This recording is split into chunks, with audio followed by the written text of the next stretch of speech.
Hi guys, how's it going? It's Daniel Strauss here, and today I'm going to be doing the first video in a series on grip strength, hand strength, and training your grip for jiu-jitsu, gi jiu-jitsu, no gi jiu-jitsu, MMA, wrestling, whatever.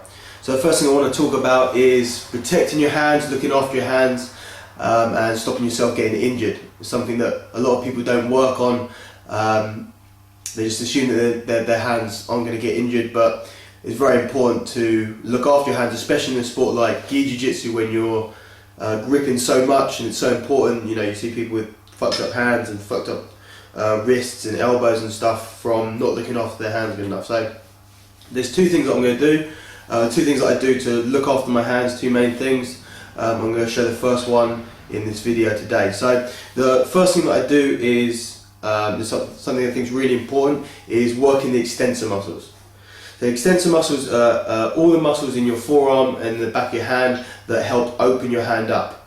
So everyone's used to working these crushing muscles here, the muscles on the inside of your forearm that close your hand, but no one works the ones on the outside of the forearm. So muscles always work in pairs.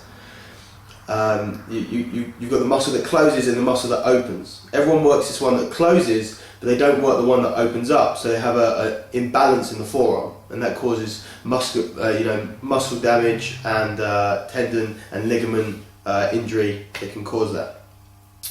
So what we're going to do now is a couple of exercises that I use just to work the extensor muscles in the forearm and balance out that musculature and make sure that your hands stay nice and healthy.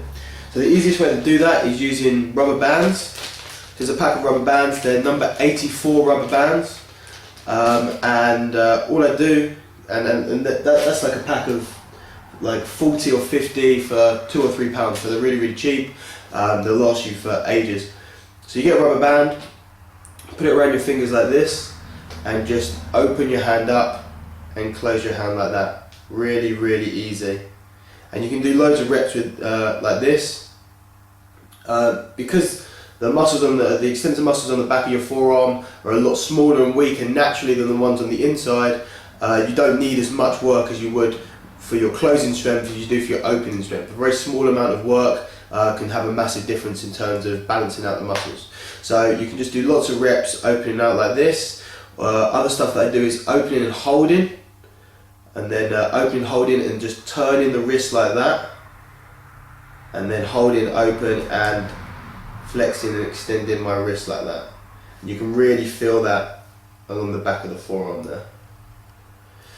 So that's the easiest way to do it, with just a rubber band, number 84 rubber band. I don't use that.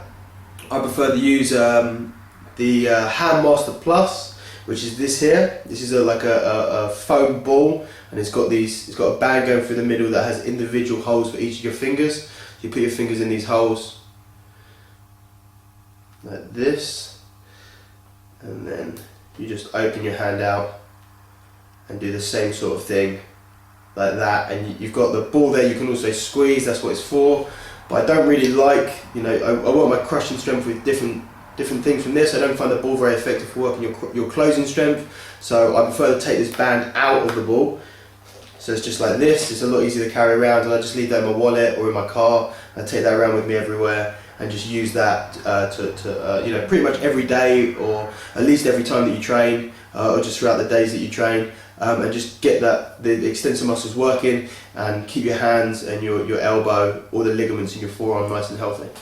Cheers guys.